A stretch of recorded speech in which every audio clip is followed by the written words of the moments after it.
आम निर्वाचनका लागि प्रचार प्रसारको अवधि बढ़ाउन निर्वाचन आयोगलाई दलका शीर्ष नेताहरूको आग्रह 3% को थ्रेशोल्डका कारण आफ्नो मुद्दा ओझेलमा पर्ने भन्दै कतिपय दलले निर्वाचनमा भाग नलिने। नागरिकता विधेयक प्रमाणीकरण नगर्नुको कारण पेश गर्न राष्ट्रपति कार्यालयलाई सर्वोच्चको आदेश। सभामुख र उपसभामुखको कार्यविधिबारे समेत कारण माग। सत्ता गठबन्धन दलबीच प्रतिनिधि सभाको सीट बाँडफाँडमा सहमति नजिक पुगेको कार्यदल सदस्यहरूको दावी। प्रदेशसभातर्फ छलफल केन्द्रित। आगामी निर्वाचनमा प्रदेश अनुसार अलग अलग घोषणापत्र तयार गर्ने कांग्रेसको तयारी। युक्रेनमा आत्मसमर्पण गर्ने रूसी सैनिकलाई सभ्य व्यवहार गरिने राष्ट्रपति भोलोदिमिर जेलेन्स्कीको भनाई। र सावा महिला बास्केटबल च्याम्पियनशीपको उद्घाटन खेलमा नेपालले आज आयोजक मालदिवसँग प्रतिस्पर्धा गर्दै। नमस्कार, कान्तिपुर डायरीका साथमा साथी पूजनी र म पार्वता। समाचार अब विस्तारमा। राजनैतिक दलका शीर्ष नेताहरूले आम निर्वाचनका लागि प्रचार प्रसारको अवधि बढ़ाउन आग्रह गरेका छन्। प्रधानमन्त्री शेरबहादुर देउवा लगायत प्रमुख दलका नेताहरूले आयोगको अन्तर्क्रियामा मंगिर 4 गते हुने प्रतिनिधि सभा र प्रदेशसभा चुनावको प्रचार प्रसार गर्ने अवधि बढ़ाउन आग्रह गरेका हुन्। लोकतान्त्रिक समाजवादी पार्टीका नेता केशव कुमार झाले आचार संहितामा उल्लेखित बुदाहरूलाई व्यावहारिक बनाउने विषयमा आग्रह गरेको जानकारी दिनुभयो। प्रधानमन्त्री मन्त्रीहरूले पनि प्रचार प्रसार गर्न पाउने पहिलो कुरा। दोस्रो कुरा चाहिँ फेसबुकहरूलाई जसरी नियन्त्रण गर्न खोजेको छ त्यसलाई पनि अलिकति व्यवस्थित गर्ने र त्यसपछि तेस्रो चाहिँ घर दैलोमा जाँदा 25 जना भन्दा बढी जान नपाउने जुन कुराहरू छ त्यसमा पनि कुराहरू उठेका छन्। त्यसमा उहाँहरूले हामी यसलाई कसरी व्यावहारिक बनाउन सकिन्छ त्यसमा पर्सिको बैठकमा पनि छलफल गरौँला भन्नु। छलफलपछि आयोगका प्रवक्ता शालिग्राम पौडेलले सो विषयमा आयोगले थप निर्णय गर्ने बताउनुभयो। प्रतिनिधि सभा र प्रदेशसभाको निर्वाचन सम्बन्धी आचार संहितामा प्रतिबद्धता जनाउन प्रधानमन्त्री समेत रहेका नेपाली कांग्रेसका सभापति शेरबहादुर देउवा, एकीकृत समाजवादीका अध्यक्ष माधव कुमार नेपाल, कांग्रेस नेता एवं गृहमन्त्री बालकृष्ण अखाड़, माओवादी केन्द्रका नेता लीलामणि पोखरेल, लोकतान्त्रिक समाजवादीका नेता केशव कुमार झा लगायत नेता निर्वाचन आयोग पुगेका थिए। अब कान्तिपुर सविस्तार। कान्तिपुर सविस्तार। चुनाव खर्चिलो हुने भन्दै कतिपय दलले आगामी प्रतिनिधि सभा तथा प्रदेश सभाको निर्वाचनको समानुपातिक प्रणालीमा सहभागिता जनाएनन्। 3% को थ्रेशोल्डका कारण आफ्नो मुद्दा ओझेलमा पर्न सक्ने भन्दै निर्वाचनमै सहभागिता नजनाएको केही दलले बताएका छन्। गरी स्वतन्त्रको उदयले पनि कतिपय साना दलहरू चुनावी प्रतिस्पर्धामा उत्रिएको दावी गर्छन्। गत स्थानीय तहको निर्वाचनमा चर्चित बनेको लौरो चुनाव चिन्ह लिएर समानुपातिक निर्वाचन प्रक्रियामा सहभागी भएका हाम्रो नेपाली पार्टीका दिलेश्वर कार्की भन्छन्, जो अहिले स्वतन्त्र भनेर हिँडिरहनु भएको छ र राजनीतिकमा चाहिँ विकल्प चाहिन्छ भनेर हिँडिरहनु भएको छ, उहाँहरूलाई एकीकृत गर्दै उहाँहरूकै सहयोगमा उहाँहरूलाई चाहिँ ध्रुवीकरण गर्दै एउटा शक्ति बनाएर चुनावमा यो संसदीय चुनावमा प्रदेश र केन्द्रमा दुवैतर्फ चाहिँ हामीले भाग लिएर त्यहाँबाट अनुमोदित भएर जनताबाट अनुमोदित भएर एउटा विशाल शक्तिको साथ राष्ट्र परिवर्तनको लागि राष्ट्र विकासको लागि अघि बढ्ने नै हो। लहरमा दल दर्ता गर्ने तर संगठन तथा विचारलाई विस्तार गर्न नसक्नेहरू नै निर्वाचनमा सहभागी नहुने गरेको पूर्व प्रमुख निर्वाचन आयुक्त अयोधी प्रसाद यादव बताउँछन्। अब जातिको आधारमा छन्, धर्मको आधारमा खुलेका छन्, भाषाको आधारमा दलहरू खुलेका छन्। यो सबैले गर्दाखेरि राजनीतिक भनेको अब लोकतन्त्रको लागि एउटा निश्चित दर्शन, ठोस दर्शन लिएर अगाडि बढ्ने दलहरूको रूपमा हुनु पर्यो। त्यो नभएपछि पनि के हुन्छ भने अब त्यस्तो ठोस राजनीतिक परिवर्तनकारी किसिमको राजनीतिक दर्शनहरू केही नभएपछि, सामाजिक सुधारका दर्शन नभएपछि, कार्यक्रम नभएपछि जनताबीच त्यसको प्रभाव हुँदैन, त्यसको शक्ति कमजोर हुन जान्छ अनि उम्मेदवारी दिने कुरो भएन। लोकतान्त्रिक व्यवस्थामा बढ़ी भन्दा बढ़ी दलहरूको उदय भए पनि जनमत सिर्जना गर्न भने चुक्ने गरेका छन्। खर्चिलो संसदीय व्यवस्थाका कारण पनि उनीहरूलाई संसद प्रवेशको ढोका सहज हुन नसकेको विश्लेषकहरू बताउँछन्। रेडियो कान्तिपुरका लागि रमेश दुलाल। कान्तिपुर सविस्तार।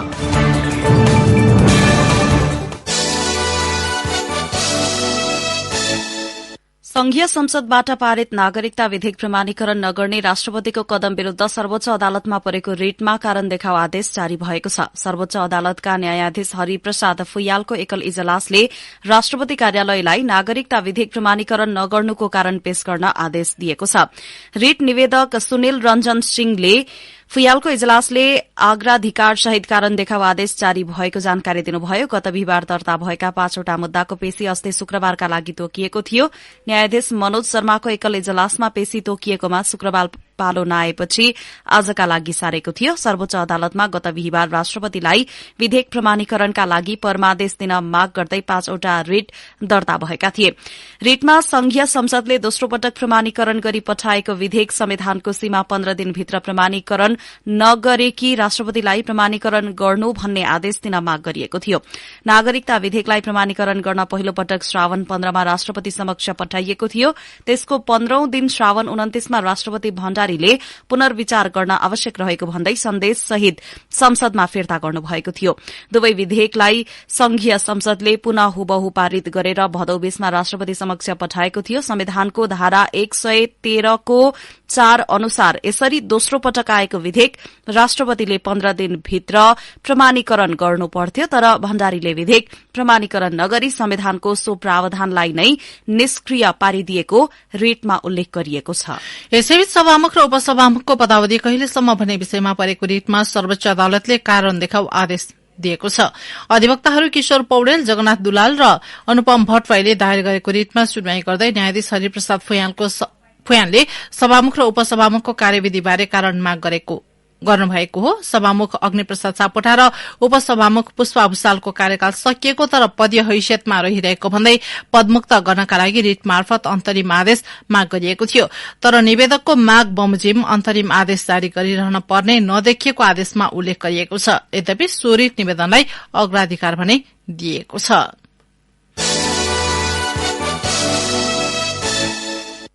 सीट बाँडफाँडका लागि बनेको सत्ता गठबन्धनको कार्यदलले प्रतिनिधि सभा सदस्यतर्फको सीट बाँडफाँड लगभग टुंग्याएको जनाएको छ। कार्यदलले प्रदेशसभाको बाँडफाँडमा खाका तयार गरेपछि चुनावी तालमेललाई अन्तिम रूप दिने तयारी छ।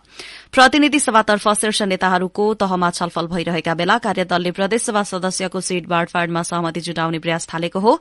तयारी स्वरूप आज पनि कार्यदलको बैठक अहिले प्रधानमन्त्री निवास बालुवाटारमा बसिरहेको कार्यदल सदस्य हिमाल पुरीले जानकारी दिनुभयो।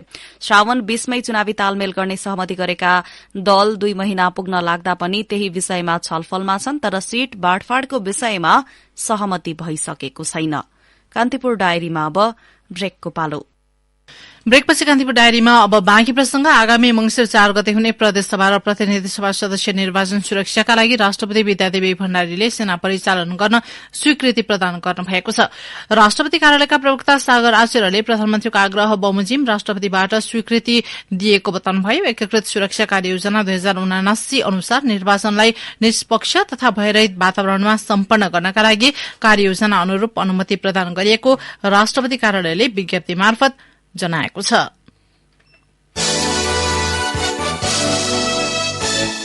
नेपाली कांग्रेसले आगामी निर्वाचनमा प्रदेश अनुसार अलग अलग घोषणापत्र तयार गर्ने भएको छ। घोषणा तयारी समितिले प्रदेश अनुसार 7 प्रदेशमा अलग अलग घोषणापत्र बनाउन निर्देशन दिएको हो। समितिले राष्ट्रिय घोषणापत्र बनाउने र प्रदेश स्तरका मुद्दा समेटेर प्रदेश कार्य समितिले अर्को घोषणापत्र बनाउने नेताहरूले जनाएका छन्।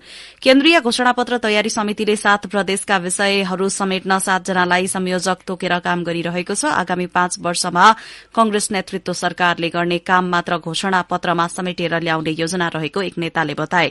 अहिले घोषणापत्र तयारी समितिले शिक्षा, स्वास्थ्य, पूर्वाधार, संस्कृति, पर्यटन लगायत अलग अलग विषयगत समिति तोकेर ससानो समूहमा छलफल भइरहेको समितिले जनाएको छ।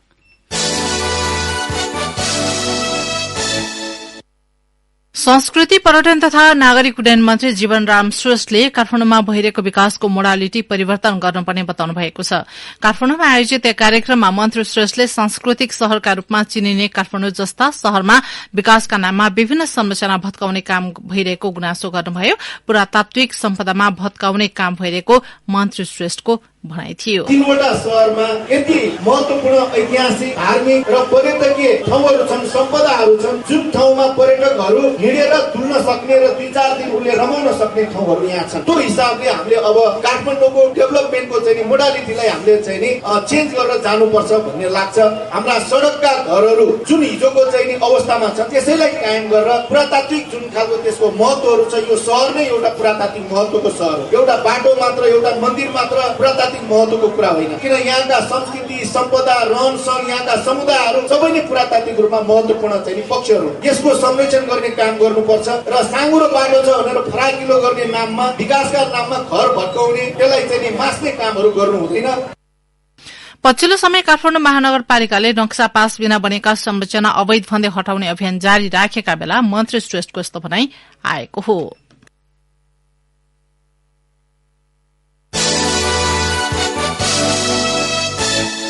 सरकारले दार्चुला जिल्लाको महाकाली नगरपालिका र नौगाड गाउँपालिकाको भौगोलिक क्षेत्रलाई विपद संकटग्रस्त क्षेत्र घोषणा गरेको छ। गत शुक्रबारको मन्त्री परिषद बैठकका निर्णयहरू सार्वजनिक गर्दै सूचना तथा संचार प्रविधि मन्त्री ज्ञानेन्द्र बहादुर कार्कीले सो क्षेत्रलाई विकट क्षेत्र घोषणा गरिएको जानकारी दिनुभयो।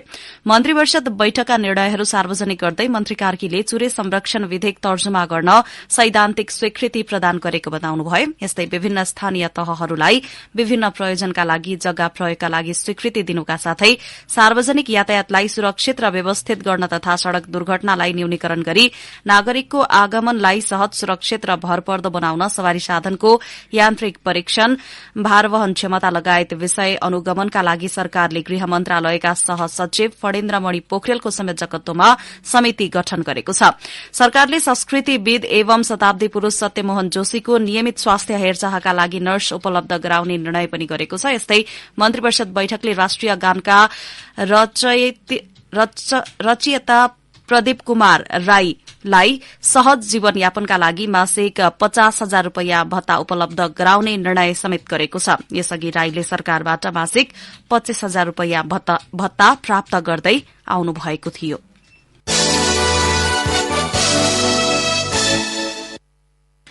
पछिल्लो पटक एकै दिन मुलुकमा 1504 जना डेंगूका बिरामी थपिएका छन्। एपिडेमियोलोजी तथा रोग नियन्त्रण महाशाखाका अनुसार हालसम्म 24,492 जनामा डेंगू रोग पुष्टि भएको छ। हिजोसम्म 22,988 जनामा डेंगू रोग देखा परेको थियो। अहिलेसम्म डेंगूका कारण 29 जनाले ज्यान गुमाइसकेका छन्। महाशाखाको पछिल्लो तथ्याङ्क अनुसार हालसम्म सबैभन्दा बढ़ी बागमती प्रदेशमा 19,000मा डेंगू रोग भेटिएको छ। लुम्बिनीमा 2,872, सुदूरपश्चिममा 777, प्रदेश 1 मा 753, गण्डकीमा 537, मध्य प्रदेशमा 323 र कर्णालीमा 230 जनामा डेंगू रोग पुष्टि भएको छ। यसैबीच नेपालमा पछिल्लो पटक थप 51 जनामा कोरोना भाइरस संक्रमण पुष्टि भएको छ। स्वास्थ्य तथा जनसंख्या मन्त्रालयका अनुसार 3,024 जनामा गरिएको नमूना परीक्षणमा सो संख्यामा संक्रमण पुष्टि भएको हो। यस्तै पछिल्लो पटक थप 100 जना उपचारपछि संक्रमण मुक्त भएका छन्। देशभर कोरोना भाइरसका सक्रिय संक्रमितको संख्या 1,223 रहेको मन्त्रालयको तथ्याङ्कमा उल्लेख छ। कान्तिपुर डायरीमा अब दाङ डायरीको पालो। दाङ डायरीबाट दुर्गालाल केसीको नमस्कार। दाङका 8 स्थानमा दशैं तिहारलाई लक्षित गर्दै नागरिक सहायता कक्ष स्थापना गरिएको छ। चाडपर्वमा घर फर्कने र बाहिरिने यात्रुलाई आवत जावतमा सहज होस् भन्ने उद्देश्यका साथ जिल्ला प्रहरी कार्यालय र ट्राफिक प्रहरी कार्यालयको सहकार्यमा नागरिक कक्ष स्थापना गरिएको हो। घुराईको भानुचोक, ट्राफिक चोक लगायतका चोकमा यात्रु सहायता केन्द्र स्थापना गरिएको जिल्ला प्रहरी प्रवक्ता प्रहरी नायब उपरीक्षक राजन कुमार गौतमले बताउनुभयो। साथै सवारी अभावमा लामो समयसम्म अलपत्र परेका यात्रुलाई गाडीको व्यवस्था मिलाई घरसम्म पठाउन सहजीकरण गर्ने उहाँले जानकारी दिनुभयो। दाङमा मोटरसाइकलको ठक्करबाट एकजनाको मृत्यु भएको छ। राय 1 प 8623 नम्बरको मोटरसाइकलले ठक्कर दिँदा गम्भीर घाइते भएका तुलसीपुर महानगरपालिका 4 का 59 वर्षीय शालिग्राम ओलीको गैराती मृत्यु भएको इलाका प्रहरी कार्यालय तुलसीपुरका डीएसपी पुष्पराज मल्लले जानकारी दिनुभयो। घाइते ओलीको राप्ती प्रादेशिक अस्पताल तुलसीपुरमा प्रारम्भिक उपचारपछि थप उपचारका लागि नेपालगञ्ज लैजाने क्रममा बाटोमै मृत्यु भएको उहाँले जानकारी दिनुभएको छ। मोटरसाइकल र चालकलाई प्रहरीले नियन्त्रणमा लिएको छ। विस्तृत शान्ति सम्झौता मार्फत सशस्त्र द्वन्द्वको विधिवत अन्त्य भएको 16 वर्ष पुग्न लाग्दा यसको छाप भने अझै पनि समाजमा विभिन्न रूपमा देखा परिरहेको छ। कतिपयले मानसिक आघातको समस्या भोगिरहेका छन् भने कतिपयले शरीरका महत्वपूर्ण अंग गुमाएका कारण चाहेर पनि युद्धको छायाबाट मुक्ति पाउन सकेका छैनन्। यस्तै कतिपय चरम यातनाका कारण डिप्रेसनको शिकार भएका छन्। पुराना घटनाले अझै पनि मानसिक तनाव दिने गरेको द्वन्द्व पीडितहरू बताउँछन्। गण्डकी प्रदेशमा यही महिना आयोजना हुने 9औं राष्ट्रिय खेलकुद प्रतियोगिताको तयारीका लागि दाङका खेलाड़ीहरू इत्ता समाएर सुटिङको अभ्यास गर्न बाध्य छन्। भएको राइफल बिग्रिएको र अरू माग गर्दा केन्द्रबाट प्राप्त नभएपछि इट्टाका भरमा अभ्यास गर्नु परेको सुटिङ संघका जिल्ला अध्यक्ष केशव चौधरीले बताउनुभयो। इट्टा समाएर अभ्यास गर्दा बन्दुक समाउन सक्ने अभ्यास मात्रै हुने र यसबाट गोली हान्ने सिपको मूल्याङ्कन गर्न कठिन हुने खेलाड़ीहरू बताउँछन्। हवस् त दाङ डायरी आजलाई यति नै। दुर्गालाल केसीलाई बिदा दिनुहोस्। नमस्कार। जिल्ला डायरीपछि कान्तिपुर डायरीमा पुनः ब्रेकको पालो।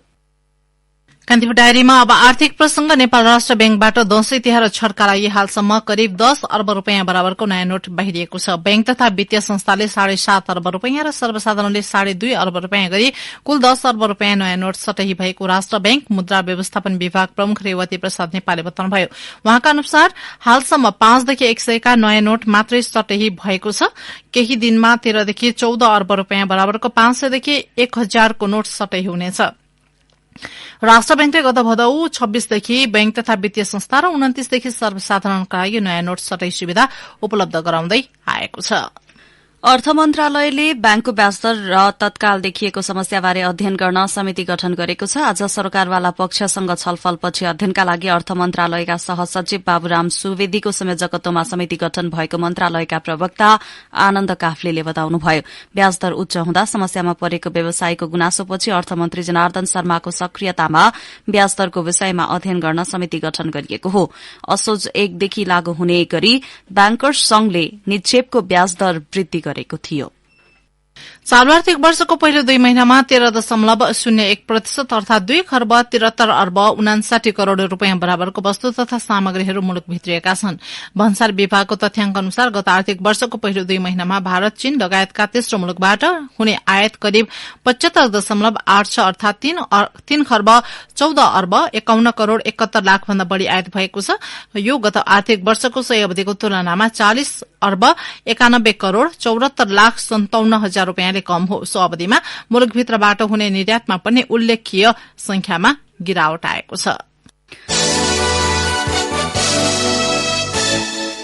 शेयर कारोबार हुने साताको पहिलो दिन नेप्से घटेको छ। अघिल्लो कारोबारको दिन 9.83 अंकले घटेको बजार आज 23.83 अंकले घटेर 1815.13 बिन्दुमा पुगेको छ। त्यस्तै ठूला कम्पनीहरूको मापन गर्ने सेन्सेटिभ परिसूचक 3.83 अंकले घटेर 355.60 बिन्दुमा पुगेको छ। आज कुल कारोबारमा आएका 228 वटा कम्पनीको 40,14,419 किता शेयर खरिद बिक्री हुँदा 1 अर्ब 7 करोड़ 24 लाख भन्दा बढ़ी कारोबार भएको नेपाल स्टक एक्सचेन्जले जनाएको छ।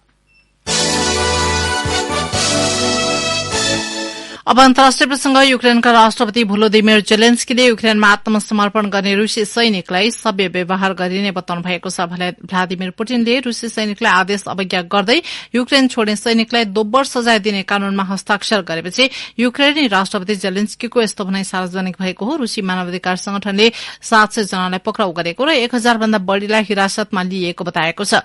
युक्रेनका राष्ट्रपति जेलेन्स्कीले रूसीहरूलाई युक्रेनमा द्वन्द्वपछि युद्ध अपराधीको रूपमा मुद्दा चलाउने जोखिमको सट्टा आत्मसमर्पण गर्न आग्रह गर्नुभएको बीबीसीले जनाएको छ। युक्रेनले मरूभूमिलाई अन्तर्राष्ट्रिय महासन्धि अनुसार व्यवहार गर्ने समेत उल्लेख गरेको छ। रूसी राष्ट्रपति पुटिनले युक्रेनको द्वन्द्वबाट पछि हट्ने, छोड्ने, लड्न अस्वीकार गर्ने, आदेशको अवज्ञा वा आत्मसमर्पण गर्नेलाई 10 वर्ष जेल सजाय हुने कानूनमा हस्ताक्षर गर्नुभएको थियो। रूसी राष्ट्रपतिको यो कदमलाई युद्धको मैदानमा होमिएका रूसी सेनाले असफलता भोगेपछि पुनः सफलता प्राप्त गर्ने प्रयासको रूपमा हेरिएको छ। अब खेल प्रसंग। सावा महिला बास्केटबल च्याम्पियनशीपको उद्घाटन खेलमा नेपालले आज आयोजक मालदिवसँग प्रतिस्पर्धा गर्दैछ। खेल नेपाली समयअनुसार राति 8:15मा शुरू हुनेछ। सदिना श्रेष्ठको कप्तानीमा रहेको नेपाल घरेलु टोली मालदिवसलाई हराउँदै प्रतियोगितामा सुखद शुरूआत गर्ने योजनामा छ, तर मालदिवस विरूद्ध नेपाललाई जित निकाल्न सहज भने छैन। 4 राष्ट्र सहभागी प्रतियोगिताको दोस्रो खेलमा नेपालले श्रीलंकासँग पर्सि मंगलबार र अन्तिम खेलमा भूटानसँग आगामी बुधबार खेल्ने तालिका रहेको छ। 9औं राष्ट्रिय खेलकुदको लुम्बिनी प्रदेश स्तरीय छनौट प्रतियोगिता बाँकेको नेपालगंजमा शुरू भएको छ। प्रदेश स्तरीय खेलका लागि लुम्बिनी प्रदेशका 12 जिल्लाका खेलाड़ीले छनौट प्रतियोगितामा भाग लिएका छन्।